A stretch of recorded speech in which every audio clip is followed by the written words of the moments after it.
નમસ્કાર વિદ્યાર્થી મિત્રો, હું છું Manisha Chaudhary. Nursing root online ક્લાસીસમાં આપનું હાર્દિક સ્વાગત કરું છું. આપનો સબ્જેક્ટ છે કોમ્યુનિટી હેલ્થ નર્સિંગ. આજે આપણે જોઈએ આરસીએચ. આરસીએચ શું છે, ક્યારે લોન્ચ થયું હતું, બરાબર? જુઓ, the reproductive and child health programme was formally launch by government of India. Government of India દ્વારા લોન્ચ કરવામાં આવ્યું હતું. ક્યારે લોન્ચ કરવામાં આવ્યું હતું? તો 15 October 1997. As per recommendation of International Conference on Population and Development held in Cairo in 1994. કાયરો જે છે એક પ્લેસ છે, બરાબર? એમાં જે ઇન્ટરનેશનલ કોન્ફરન્સ છે એમને રિકમેન્ડેડ કર્યું કઈ સાલમાં? 1994માં.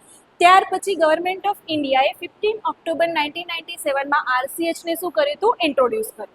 આપણે જોઈએ ઓબ્જેક્ટિવ ઓફ આરસીએચ કે આરસીએચ શેના બેઝ ઉપર કામ કરે છે. પહેલું છે to permit the health of mother. તો શું છે, કોની હેલ્થ ઉપર ફોકસ કરવાનું છે? આપણે જે મધર છે, પ્રેગ્નેન્ટ મધર હોય છે, લેક્ટેટિંગ મધર હોય છે, એના પર ફોકસ કરવાનું છે, બરાબર?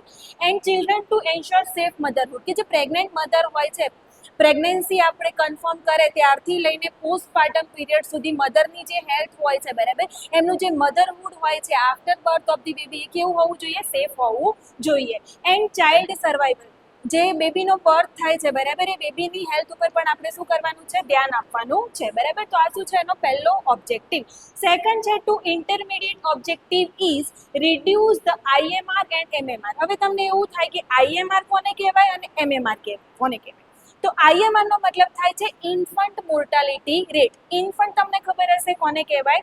કે બાળક જન્મે ત્યારથી 1 યરનું જે બેબી હોય એને આપણે શું કહીએ છીએ? ઇન્ફન્ટ. હવે મોર્ટાલિટી કોને કહેવાય? તો મોર્ટાલિટીનો મતલબ છે ડેથ રેટ, બરાબર? મૃત્યુ દર જેને આપણે કહીએ છીએ. તો એને આપણે રિડ્યુસ, ઓછું કરવા માટે આરસીએચ કામ કરે છે.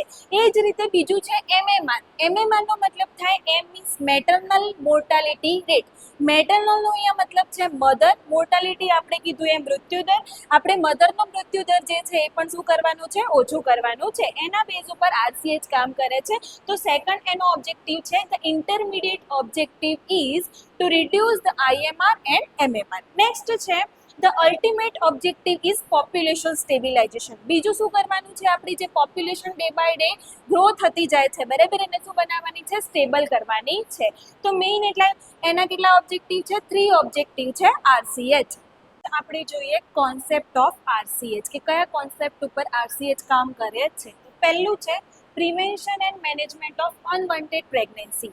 કઈ પ્રેગ્નન્સીને આપણે પ્રિવેન્ટ અથવા તો મેનેજ કરવાની છે? Unwanted. Not wanting a child early અથવા તો ડિફરન્ટ ટાઈમમાં ચાઇલ્ડ જોઈએ છે, બરાબર, એવી જે પ્રેગ્નન્સી હોય છે અનવોન્ટેડ, બરાબર, એવી પ્રેગ્નન્સીને આપણે શું કરવાનું છે? પ્રિવેન્ટ અથવા તો મેનેજ કરવાનું છે. બીજું છે મેટરનલ કેર. આપણે આગળ જોયું એમ કે મેટરનલ કોને કહીએ છીએ? આપણે જે મધર છે આપણી, બરાબર, પ્રેગ્નેન્ટ મધર હોય છે, એમની જે કેર હોય છે કે એન્ટીનેટલ છે, ઇન્ટ્રાનેટલ છે, પોસ્ટનેટલ કેર બરાબર હોવી જોઈએ. ત્રીજું છે ચાઇલ્ડ સર્વાઈવલ. બીજું કોના પર ફોકસ કરીએ છીએ આપણે? કે ચાઇલ્ડ. જે ચાઇલ્ડ છે, બરાબર, એનો જે મૃત્યુ દર છે એને આપણે રેડ્યુસ કરવા માટે કામ કરવાનું છે. Child survival. નેક્સ્ટ છે prevention and management of RTIs and STD. હવે તમને એવું થાય કે આરટીઆઈએસ કોને કહેવાય? તો જે રિપ્રોડક્ટિવ ટ્રેક ઇન્ફેક્શન લાગે છે, બરાબર, એને આપણે શું કરવાનું છે? રિડ્યુસ કરવાનું છે. બીજું છે એસટીડી એટલે કે સેક્સ્યુઅલી ટ્રાન્સમિટેડ ડિઝીઝ, બરાબર, એને શું કરવાનું છે? આપણે પ્રિવેન્ટ અને મેનેજમેન્ટ કરવા માટે આરસીએચ કામ કરે છે. નેક્સ્ટ છે પ્રિવેન્શન ઓફ એચઆઈવી એડ્સ. તમને ખબર હશે કે સેક્સ્યુઅલી ટ્રાન્સમિટેડ મોસ્ટ કોમન જોવા મળે છે એચઆઈવી અને એડ્સ, બરાબર. એચઆઈવી કોને કહેવાય? તો human immunodeficiency virus. AIDS કોને કહીશું આપણે? ફૂલ ફોર્મ શું થાય? તો એક્વાયર્ડ ઇમ્યુનો ડેફિશિયન્સી સિન્ડ્રોમ. આ જે છે એ શું છે? સેક્સ્યુઅલી ટ્રાન્સમિટેડ ડિઝીઝ છે, બરાબર. તો આ છે તમારા કોન્સેપ્ટ ઓફ આરસીએચ. નેક્સ્ટ આપણે જોઈએ બાજુમાં તો કમ્પોનન્ટ ઓફ આરસીએચ કે કમ્પોનન્ટ શું છે આરસીએચના. પહેલું છે ફેમિલી પ્લાનિંગ. આપણા કોમ્યુનિટીમાં એક ઇમ્પોર્ટન્ટ બીજો ટોપિક છે ફેમિલી પ્લાનિંગ અથવા તો ફેમિલી પ્લાનિંગ મેથડ, બરાબર, કે જે પ્રેગ્નન્સીને કન્સીવ બરાબર કરવા માટે અથવા તો મેન્ટેન કરવા માટે અથવા તો સેક્સ્યુઅલી ટ્રાન્સમિટેડ ડિઝીઝ જે હોય છે, બરાબર, એનાથી બચવા માટે આપણે શું યુઝ કરતા હોઈએ છીએ? ફેમિલી પ્લાનિંગ મેથડનો યુઝ કરતા હોય છે. બીજું પોપ્યુલેશનને સ્ટેબલ રાખવા માટે પણ આપણે શું કરતા હોય છે? ફેમિલી પ્લાનિંગ મેથડનો યુઝ કરતા હોઈએ છીએ. બીજું છે child survival and safe motherhood programme. આગળ આપણે ઓબ્જેક્ટિવમાં જોયું હતું એમ કે ચાઇલ્ડને સર્વાઈવ કરવાના છે, બચાવવાના છે, અને બીજું કોના પર ફોકસ કરવાનું છે? સેફ મધરહુડ. એમનું જે મધરહુડ છે કેવું હોવું જોઈએ? સેફ હોવું જોઈએ. બરાબર. ત્રીજું છે client approach to health care. ક્લાયન્ટનો અહીંયા કોમ્યુનિટીમાં મતલબ થાય છે કે આપણા જોડે જે ક્લાયન્ટ આવે છે એમની નીડ પ્રમાણે, એમની હેલ્થ કેર નીડ પ્રમાણે આપણે શું કરવાનું છે? કેર આપવાની છે અથવા તો કામ કરવાનું છે. એને જ આપણે શું કહીએ છીએ? Client approach to health care.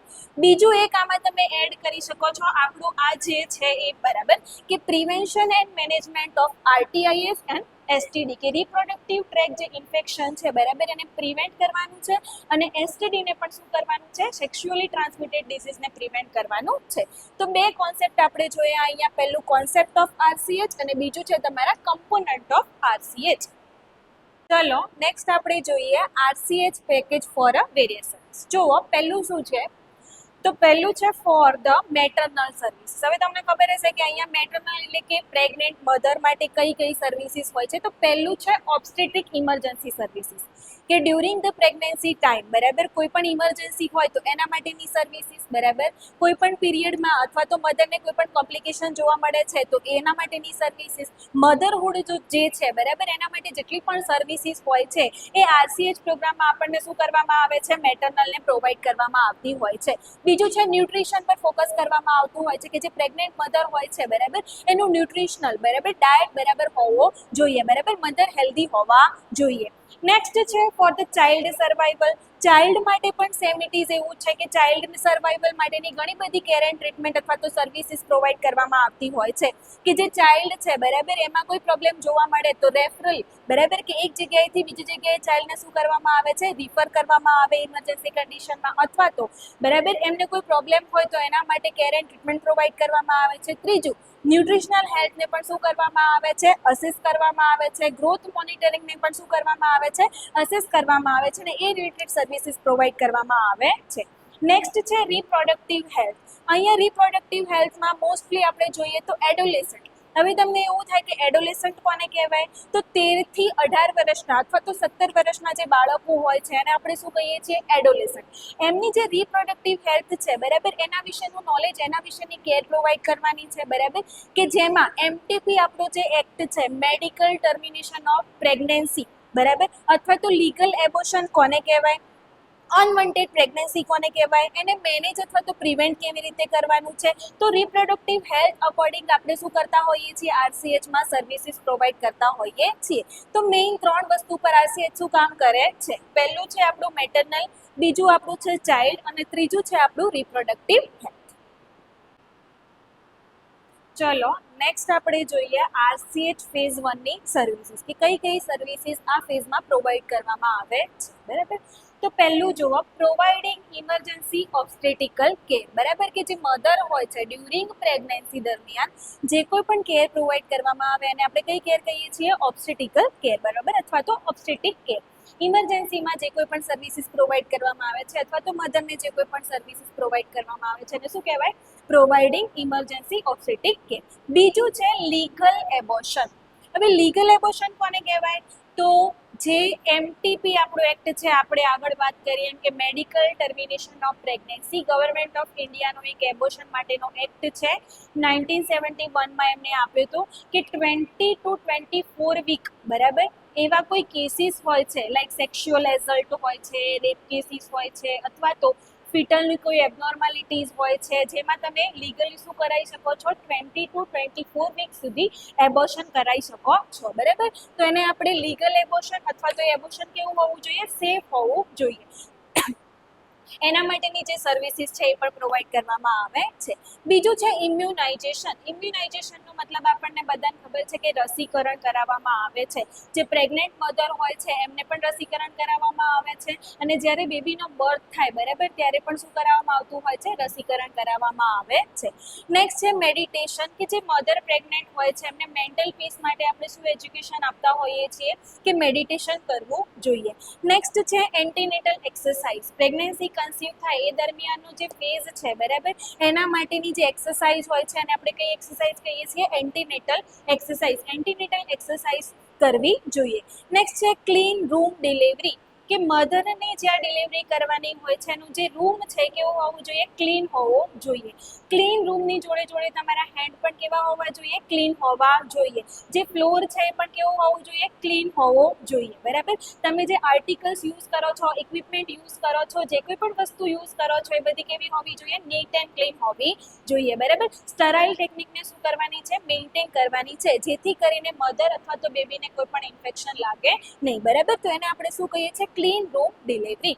Next છે ફેમિલી પ્લાનિંગ, કે આપણે શું આપીએ છીએ, હેલ્થ એજ્યુકેશન આપીએ છીએ રિગાર્ડિંગ ફેમિલી પ્લાનિંગ. બરાબર. નેક્સ્ટ છે રૂલ ઓફ 10 કેલેન્ડર. બરાબર. કે આપણને ખબર છે કે પ્રેગ્નન્ટ મધર હોય ત્યારે એન્ટીનેટલ ચેકઅપ કરાવવાનો હોય છે. ફર્સ્ટ ટ્રાઇમેસ્ટર જ્યારે આપણને ખબર પડે કે પ્રેગ્નન્સી કન્સીવ થઈ છે, બરાબર, ત્યારથી લઈને એન્ટીનેટલ આપણે શું કરાવતા હોઈએ છીએ, ચેકઅપ કરાવતા હોઈએ છીએ. બરાબર. ફર્સ્ટ ટ્રાઇમેસ્ટરમાં આપણે ચેકઅપ કરાવશું. એના પછી એની 3 વિઝિટ હોય છે. કયા કયા વીકે હોય છે, 20 to 24 વીક. બરાબર. 28 to 32 વીક, 34 to 36 વીક. બરાબર. જે એન્ટીનેટલ છે, બરાબર, એન્ટીનેટલ પીરિયડ દરમિયાન શું કરવામાં આવે છે, મધરનો હેલ્થ ચેકઅપ કરવામાં આવતો હોય છે. એના પછી આવે છે પોસ્ટનેટલ ચેકઅપ. બરાબર. જેને આપણે કહીએ છીએ PNC. બરાબર. કે પોસ્ટનેટલ પણ બેબીનો જ્યારે બર્થ થઈ જાય એના પછીનો જે ટાઈમ પીરિયડ છે, બરાબર, એમાં પણ શું કરવાની હોય છે, વિઝિટ કરવાની હોય છે. એમાં પણ શું કરવામાં આવતું હોય છે, મધર અને બેબી બંનેનો હેલ્થ ચેકઅપ કરવામાં આવતું હોય છે. બીજું ઇમ્યુનાઇઝેશન વિશેનું હેલ્થ એજ્યુકેશન આપવામાં આવતું હોય છે. ફેમિલી પ્લાનિંગનું પણ શું કરવામાં આવે છે, હેલ્થ એજ્યુકેશન આપવામાં આવે છે, અથવા તો એ રિલેટેડ સર્વિસીસ પ્રોવાઈડ કરવામાં આવે છે. તો એને જ આપણે શું કહીએ છીએ, rule of 10 care calendar. Next છે નિયોનેટલ રિસસિટેશન. બાળક જ્યારે જન્મે છે, બરાબર, ત્યારે બ્રીધિંગ પ્રોબ્લેમ હોય, બરાબર, ત્યારે આપણે શું કરાવતા હોઈએ છીએ, નિયોનેટલ રિસસિટેશન કરાવતા હોઈએ છીએ. નેક્સ્ટ છે મેન્ટેન બ્રેસ્ટ ફીડિંગ. આપણને ખબર છે કે જ્યારે પણ બેબીનો બર્થ થાય એના વિધિન અવર્સમાં આપણે શું આપતા હોઈએ છીએ, માતાનું દૂધ, બ્રેસ્ટ ફીડિંગ કરાવતા હોઈએ છીએ. અને વિધિન 6 મંથ સુધી આપણે ઓનલી બાળકને શું આપવાનું હોય છે, બ્રેસ્ટ ફીડિંગ પ્રોવાઈડ કરવાનું હોય છે. બરાબર. તો આ છે તમારી ટોટલ